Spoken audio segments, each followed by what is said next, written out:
మనం ఆంధ్రప్రదేశ్కు ప్రత్యేక హోదా గురించి మాట్లాడుకుంటున్నాం. సుందరరామ శర్మ గారు చెప్పండి, చంద్రబాబు నాయుడు గారు మరికొంచెం ముందు ఇంకో మాట అన్నారు, ఆంధ్రప్రదేశ్లో ఏదో జరిగిపోతుంది అని జనాన్ని నమ్మించడానికి మిగతా దేశంలో ఇదంతా చేస్తున్నాయి ప్రతిపక్షాలు ఆంధ్రప్రదేశ్లో అంటున్నారు. చెప్తాను సార్, దాని సమాధానం ముందు ఇందాక రామకోటయ్య గారు 60 సంవత్సరాల పాటు కాంగ్రెస్ పార్టీ చేసినటువంటి పాపము అని చెప్పారు. ఒకటి మాత్రం నిజం, అది పాపమో పుణ్యమో మాకైతే తెలియదు, కానీ ఇవాళ ఒక ప్రతిపక్ష నాయకుడు దీక్షను ఉంటారని కాంప్లిమెంటరీ ఇచ్చారు. ఇంకొకటి ఉందండి, 60 సంవత్సరాల పాటు ఈ దేశ ప్రజాస్వామ్యాన్ని ఈ రకంగా దీక్షల్ని అడ్డుకోకుండా ప్రజాస్వామ్యాలకి ఉన్నటువంటి ప్రతిపక్షాలకు కూడా ఇచ్చేసి ఇవాళ ఒక టీ అమ్ముకునేటువంటి వ్యక్తిని కూడా ఈ భారతదేశ ప్రధానమంత్రి అవ్వటానికి కావాల్సినటువంటి ప్రజాస్వామ్యాన్ని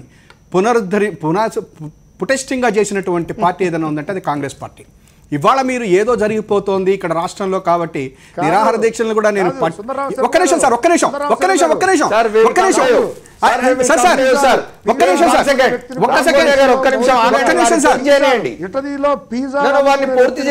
దేశంలో అద్భుతమైన వ్యక్తిగా మనం తీసుకొచ్చి పూజించాం.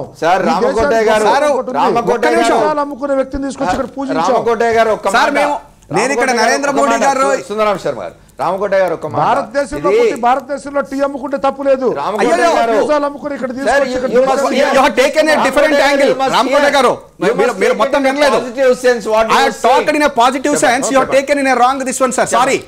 నేను చెప్పేది ఏంటంటే ప్రధానమంత్రి మోడీ గారు టీ అమ్మినందుకు నేనేమి ఇచ్చేట్లా చాలా గొప్ప వ్యక్తి అయ్యాడు అని చెప్పినప్పుడు చెప్తాను. ఎందుకంటే ఒక టీ అమ్ముకునేటువంటి స్టేజ్ నుంచి ఈ దేశ ప్రజాస్వామ్యంలో ప్రధానమంత్రి దాకా చేరవచ్చు అనేటువంటి ప్రజాస్వామ్యాన్ని పరిపుష్టం చేసి 60 సంవత్సరాల పాటు ఈ దేశాన్ని పరిపాలించినటువంటి కాంగ్రెస్ పార్టీ అని మాత్రమే మీకు చెప్తున్నా. ఇంకొకటి కూడా ఉంది సార్, మొన్న జరిగినటువంటి ఎన్నికల్లో మన నరేంద్ర మోడీ గారు, ఇవాళ ప్రధానమంత్రి అయినటువంటి మన నరేంద్ర మోడీ గారే చెప్పారు, 60 సంవత్సరాలు వాళ్ళకి ఇచ్చారు, 60 నెలలు నాకు ఇవ్వండి చాలు, ఈ దేశం మొత్తాన్ని కూడా నేను చేస్తాను, బ్రహ్మాండంగా అభివృద్ధి చేస్తాను అని చెప్పారు. మేము అడుగుతున్నది ఇవాళ ఈ ఆంధ్ర రాష్ట్రంలో ఉన్నటువంటి ప్రజలు ఒక్కటి, మీరు 60 నెలల్లో ఆల్రెడీ 18 నెలలు అయిపోయింది, ఇంకొక సంవత్సరం అంటే ఇంకొక 12 నెలల పాటు ఎన్నికల ముందు వెళ్ళిపోతుంది. మీరు ఈ ప్రత్యేక హోదా ఇస్తారా ఇవ్వరా?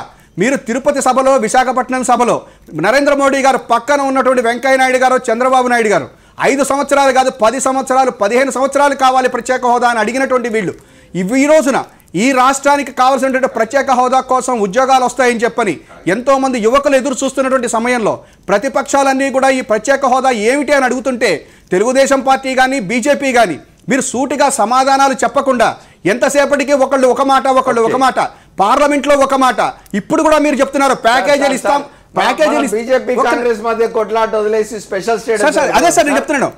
ఇప్పుడు కూడా రామకోట గారు కూడా ప్యాకేజీల గురించి మేము ఇవ్వటాము అని చెప్పి మంగళగిరిలో ఉన్నటువంటి ఎయిమ్స్కి ఈ రోజు వరకు కూడా శంకుస్థాపన జరగలేదు. మీరు ఏమి ఇచ్చారో ఏమిడో మాకు తెలియదు. ప్రత్యేక హోదా గురించి భారతీయ జనతా పార్టీ నేతృత్వంలోని ఎన్డీఏ ప్రభుత్వం ఆంధ్రప్రదేశ్కి ఏ నిధులు ఇస్తున్నది, ఎట్లాంటి నిధులు ఇస్తున్నది, ఎక్కడెక్కడి నుంచి ఏ ప్రాజెక్టులకు ఇస్తున్నది, అవి ఎప్పుడు నిర్ణయమైనా ఇవన్నీ పక్కన పెట్టి ప్రత్యేక హోదా సంగతి ఏమిటి, దాని గురించి ఆందోళన జరుగుతుంటే చంద్రబాబు నాయుడు గారు అంటున్నారు ఆంధ్రప్రదేశ్ లో ఏదో జరిగిపోతుందని ఒక ఇంప్రెషన్ క్రియేట్ చేయడానికి ఇదంతా చేస్తున్నారు అంటున్నారు. దానికి మీరు ఏమంటారు? ప్రతిపక్షాలన్నీ కూడా ఏదో ఒకటి చేస్తా ఉన్నాయి. ఎందుకని చెప్పంటే ప్రజల పక్కన నిలబడ్డారు, 1,000,000 సంతకాల ఉద్యమం చేశాం, 1,000,000 SMSలు పంపించబోతున్నాం, ఇంకో మిగతా ప్రతిపక్షాలన్నీ కూడా వాళ్ళకి కావాల్సినటువంటి రీతిలో ఈ ప్రత్యేక హోదా సాధన కోసం ఉన్నాయి. మేము అడుగుతున్నటువంటి సూటిగా ఒకటి, ఈ రాష్ట్రంలో ఏమీ జరిగిపోవటం లేదు, మీ సీటును లాగేయాలని చెప్పిన ఏ ప్రతిపక్షం కానీ ఏ ప్రతిపక్ష నాయకుడు కానీ రెడీగా లేడు.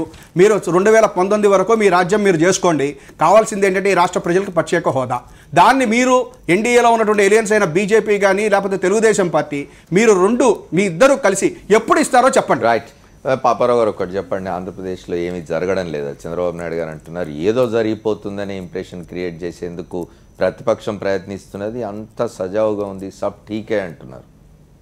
ఇప్పుడు బయట ప్రపంచానికి అంత మెసేజ్లు ఇవ్వాల్సిన అవసరం అక్కడ ప్రతిపక్షానికి ఉందని నేను అనుకోను. ఎందుకంటే ఇప్పుడు జయించదలుచుకుంది ఏంటంటే తెచ్చుకోదలుచుకుంది, కానీ ప్రత్యేక హోదా దాని ద్వారా ఏ రాజకీయ పక్షమైనా కోరుకునేది ఏంటంటే తను చేసిన దానికి ఏదో గుర్తింపు కావాలని.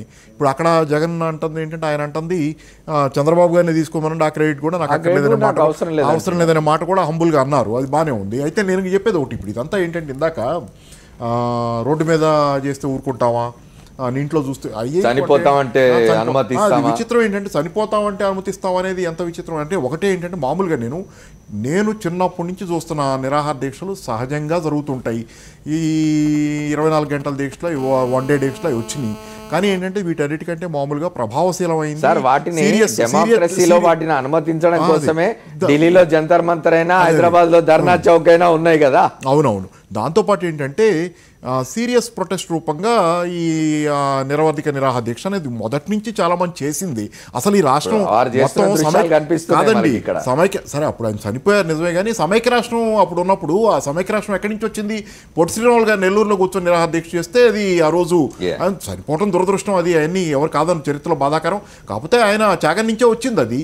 అంత మహాత్మా గాంధీ తన జీవితకాలంలో ఎన్నోసార్లు నిరాహార దీక్ష కూర్చున్నారు. మీరు ఇందా చెప్పిన విధంగా చౌరీ చౌరాలో హింసాయుతంగా మారితే అది వెంటనే దీక్ష ఆపి దాన్ని ఆపమన్నారు. ఇది ఇప్పుడు పద్మగారు చెప్పినట్టు నేను ఒకటే ఏంటంటే, ఇది ప్రొటెస్ట్ ఇప్పుడు ఏంటంటే జనాల్లో ఉన్నటువంటి ఆగ్రహానికి కానీ జనాలు చెప్పదలుచుకున్న దానికి కానీ ఒక అవుట్లెట్ అనేది ప్లస్ ఆ మెసేజ్ ఎఫెక్టివ్ గా పాస్ ఆన్ చేయాలి. ఒకసారి రామకోటయ్య గారితో కూడా మాట్లాడదాం. రామకోటయ్య గారు ఒక మాట చెప్పండి, ఈ నిరాహార దీక్షల పట్ల ఇంత వ్యతిరేకత ప్రభుత్వాల్లో ఉన్న వాళ్ళకు ఉంటే పొట్టి శ్రీరాములు గారు ఆ రోజు నిరాహార దీక్ష చేయకపోతే మీకు ఆంధ్ర రాష్ట్రం ఎక్కడదండి? పొట్టి శ్రీరాములు గారి యొక్క నిరాహార దీక్ష చేసినటువంటి రోజులు వేరు, ఆ రోజు ఉన్నటువంటి పరిస్థితులు వేరు, ఆ రోజు ఉన్నటువంటి విధానం వేరు. పాపం పొట్టి శ్రీరాములు గారు ఆఖరి రోజుల్లో బతిలాడారు, ఒరే బాబు నేను ఈ దీక్షలోంచి వెనక్కి వెళ్తాను, దయ ఉంచి నన్ను వదిలేసేయండి అని అన్నారు. కానీ ఎట్టి పరిస్థితుల్లో మీరు కూర్చోవాలని కొంతమంది కూర్చోబెట్టారు. కానీ ఇవాళ జగన్ లాంటి ప్రజా నేత చేయాల్సినటువంటి పని ఏంటంటే, నేను ఇందాక నుంచి కూడా చాలా క్లియర్గా చెబుతున్నాను, పద్మగారికి కూడా చాలా క్లియర్గా ఒక విషయం చెబుతున్నాను. జగన్ లాంటి, ఎందుకంటే తక్కువ మెజారిటీతో 5 లక్షల ఓట్లతో కేవలం మోడీ గారి ప్రతిభ వల్లే తెలుగుదేశం పార్టీ ఇవాళ ఆంధ్ర రాష్ట్రంలో బతికి పట్టగట్టింది. ఇవాళ ఏ విధంగా అయినా కానీ నేను చెప్పగలను. అలాంటి సందర్భంలో ఇంత ప్రతిపక్ష నేత అయినటువంటి వ్యక్తి రాష్ట్రంలో నలుమూల నియోజకవర్గం తిరిగి ప్రజలను ఉత్తేజపరచండి, డౌట్ లేదు. కానీ ఒక్క విషయం ఏంటంటే, బీజేపీ మాత్రం కట్టుబడి ఉంది, జగన్ని ఆపాల్సిన అవసరం లేదు. జగన్కి ఏంటంటే ఇప్పుడు కనుక గుంటూరు కనుక రాష్ట్ర క్యాపిటల్ అయిన సందర్భంగా అక్కడ ఉన్నటువంటి ఏదైనా ఇబ్బంది, పొద్దున అంబటి రాంబాబు గారు మాట్లాడుతూ చెప్పారు, అది ఒక ప్రదేశంలో చేసుకుంటున్నాం, మాకు పర్మిషన్ కోసం 4 రోజుల క్రితం 10వ తారీఖున మేము శంకుస్థాపన చేసినా కూడా ఇంతవరకు పర్మిషన్ ఇవ్వలేదు, కోర్టు సెలవులు వచ్చి ఇబ్బంది పెట్టారని. దీనికి ప్రజా ఉద్యమాన్ని మేము కాదనం. కాకపోతే ఏంటంటే జగన్ గారు లాంటి నేతకి ఏంటంటే ప్రజలు హుషారు ఎక్కువ అవుతుంది, దానివల్ల ఇబ్బంది కలుగుతుందనే ఉద్దేశంతో అన్నారు. ప్రజలు హుషారు ఉండొద్దు అంటారు. ప్రజల్లో హుషారు ఎక్కువ అవుతుందంటే హుషారు ఎక్కువ కావద్దంటారు ప్రజల్లో.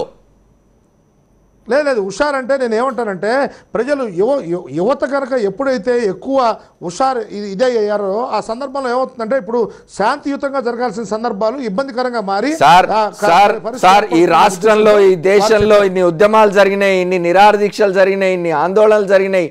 వైఎస్ఆర్ కాంగ్రెస్ పార్టీ ఇంతకుముందు పద్మగారు చెప్పినట్టు ఈ గత సంవత్సరాల కాలంలో లేదా అంతకుముందు 3 సంవత్సరాలు 4.5 సంవత్సరాలుగా ఇన్ని ఉద్యమాలు చేసింది. ఎక్కడైనా హింస జరిగిందా? ఇక్కడ ఒక్క విషయం అమర్జీ, రెస్పెక్టెడ్ అమర్జీ, ఒక్క విషయం నేను మీకు తెలియజేసుకుంటాను. ఏంటంటే మనకి విద్యుత్ ఉద్యమం జరిగిన సందర్భంలో దిగవంత వైఎస్ గారు చేసిన సందర్భంలో మేము కూడా అక్కడ ఉన్నాం. అక్కడ నేను గేటు దగ్గర నుంచుని ఉన్నాను. వైఎస్ గారి మీద సంఘ విద్రోహ చర్యలు జరగడానికి ఆస్కారం ఉన్న సందర్భంలో అప్పుడు ఉన్నటువంటి వాళ్ళు మేమే వెళ్ళి చెవులో వెళ్ళి చెప్పాల్సి వచ్చింది, అయ్యా మీరు ఇక్కడ నుంచి అర్జెంటుగా ఇప్పుడు తప్పుకోండి అని. ఎందుకంటే సంఘ విద్రోహ చర్యలు కనుక జరిగి జగన్ గారికి ఏమైనా ఇబ్బంది జరిగితే రాష్ట్రంలో ఒక మంచి నాయకుడి మీద ఇబ్బందికరమైన పరిస్థితి ఏర్పడుతుంది. ఇలాంటి ఒక్క నిమిషం అండి, మనకు సమయం తక్కువగా ఉంది. రామకోటయ్య గారు 1 నిమిషం ఉంది. I will come to you. ఒక్కొక్క పాయింట్ చెప్పండి ప్లీజ్. ఇప్పుడు అక్కడ నా నచ్చంది ఏంటంటే, రామకోటయ్య గారు మాట్లాడిన దానిలో బీజేపీ వల్లే చంద్రబాబు అధికారులకు ఇప్పుడు కలిసి పోటీ చేశారు, మీకు పరస్పర గౌరవం లేదు, మా వల్లే మీరు గెలిచారని మీరంటే రేపొద్దున మీకు అసలు ఏముంది సంబంధాలు, మీరు ఇంత పరస్పర గౌరవం లేకుండా కలిసిపోవడం. రెండోది ఏంటంటే, పొట్టి శ్రీరాములు గారు చివరిలో లెగుస్తారని అన్నారు, లెగవద్దని. ఆ మాటలు కొంచెం నాకు చాలా అభ్యంతరకరంగా ఫీల్ అవుతున్నాను నేను. ఎందుకంటే చరిత్రలో ఆయనకున్న గౌరవనీయ స్థానానికి మీరు ఇప్పుడు ఎట్లా ఇదంటే బీజేపీలో ఉన్న మేము తప్పితే లేకపోతే మేము ఎవరు మంచివాళ్ళు కాదు, ఈ దేశంలో ఎవరికేం చేత కాదని చెప్పినట్టు అది మాత్రం ఆమోదించేది కాదండి. గౌరవం ఉంది. ఇప్పుడు ప్రొఫెసర్లను ఓ పక్కన ప్రత్యేక హోదా సదస్సులో పాల్గొన్నందుకు ప్రొఫెసర్లను సస్పెండ్ చేస్తే తప్పేంటని ముఖ్యమంత్రి స్థాయిలోనే మాట్లాడుతున్నటువంటి పరిస్థితి. అదేవిధంగా నిరాహార దీక్షకు అనుమతించకపోవడం అనేటటువంటి దాన్ని కూడా ఇంతగా భాష్యం చెప్తున్నటువంటి ముఖ్యమంత్రి ఉన్నప్పుడు ఖచ్చితంగా రాష్ట్రంలో ఒక అశాంతి అనేటటువంటిది ఉంటుంది. రేపు ప్రత్యేక హోదా మీద రాష్ట్రంలో జరిగేటటువంటి పరిణామాలకి తెలుగుదేశం పార్టీ బీజేపీనే బాధ్యత వహించాలి. Right, thank you sir. మాకు ఇప్పటికైనా రామకోటయ్య గారు ఇప్పటికీ ప్రత్యేక హోదా బీజేపీ ఇస్తుందని మాత్రం ఆయన ఎక్కడా చెప్పట్లేదు. Thank you sir. చాలా బాగుంటుంది. రామకోటయ్య గారికి కృతజ్ఞతలు. అట్లాగే పాపారావు గారు పరిపూర్ణంగా చెప్పిన విషయాలకు కట్టుబడి భారతీయ జనతా పార్టీ ఉంటుందని మీకు తెలియజేసుకుంటున్నాము. థ్యాంక్ యూ రామకోటయ్య గారు, పాపారావు గారు, అట్లాగే పద్మ గారు, మన సుందరరామ శర్మ గారికి కూడా కృతజ్ఞతలు. ఫోన్ లైన్లో వచ్చి మాట్లాడిన వినోద్ కుమార్ గారికి కూడా ప్రత్యేకంగా కృతజ్ఞతలు. ప్రత్యేక హోదాకు సంబంధించి ప్రతిపక్షం ఆందోళన చేస్తానంటుంటే ఆందోళనలను వ్యతిరేకిస్తున్నది ప్రభుత్వం. తాను ప్రతిపక్షంలో ఉండగా ఏం చేశానో ప్రభుత్వం మర్చిపోతున్నది, ముఖ్యమంత్రి మర్చిపోతూ ఉన్నారు. ఆయన మాట్లాడుతున్న మాటలు ఇవాళ హాస్యాస్పదంగా ఉన్నాయి. ప్రతిపక్షంలో ఉన్నప్పుడు ప్రజల సమస్యల మీద ఆందోళన చేయడం అనేది ప్రతిపక్షాల బాధ్యత. ఆ బాధ్యతకు అనుగుణంగానే దాన్ని కొనసాగింపుగానే జగన్మోహన్ రెడ్డి 26వ తేదీ నుంచి గుంటూరులో నిరవధిక నిరాహార దీక్ష చేయదలుచుకున్నారు. దానికి ఇబ్బందులు కలగకుండా, అడ్డంకులు కలగకుండా చూడాల్సిన బాధ్యత ఆంధ్రప్రదేశ్ ప్రభుత్వానికి. ఇవాళ పెద్దలంతా అదే మాట్లాడారు. ప్రత్యేక హోదాతో హిమాచల్ ప్రదేశ్ జాతకమే మారిపోయింది. హిమాచల్ వైభవం మ్యాగజైన్ స్టోరీ ఈరోజు రాత్రి 9:30కు ప్రసారం అవుతుంది. అది తప్పనిసరిగా చూడండి. ఇది వాళ్ళ 4th ఎస్టేట్. రేపటి 4th ఎస్టేట్లో మళ్ళీ కలుద్దాం. Stay tune to Sakshi. This is Amar signing off.